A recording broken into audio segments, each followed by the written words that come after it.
Le Jour et le journal Le Jour délègue son journaliste. D'accord, voilà. Très bien, oui. Excusez-moi, parce que là, moi aussi je suis journaliste, donc on sait un peu comment ça se passe. Alors, juste pour comprendre, vous dites que c'est votre rédaction, la rédaction du Jour, qui vous envoie, n'est-ce pas, au Brésil, parce que, comme vous avez publié un livre en 2010, ils se disent qu'éventuellement, comme ils sont également éditeurs, vous allez pouvoir publier un deuxième. Tout à fait. Donc là, on parle d'une opération qui est quelque part privée concernant Le Jour.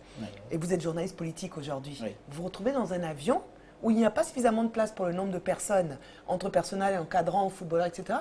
Et les journalistes, ceux qui en général partent avec le gouvernement, sont des journalistes, premièrement, en général sportifs, puisqu'il s'agit d'un événement sportif.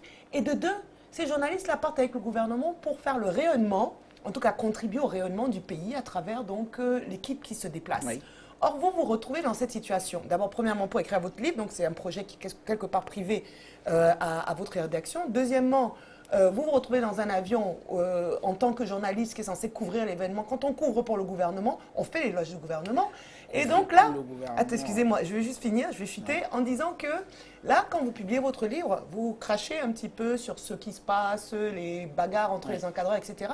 Et donc, la conclusion de tout ça, vous allez reverser au gouvernement une quote-part, puisqu'ils ont payé votre séjour, ils ont payé votre billet d'avion, et vous allez éditer un livre à partir de là. Quel article avez-vous publié qui fasse, on va dire, d'abord, première chose, madame, si vous êtes journaliste, vous avez une conception du journalisme qui, moi, m'étonne.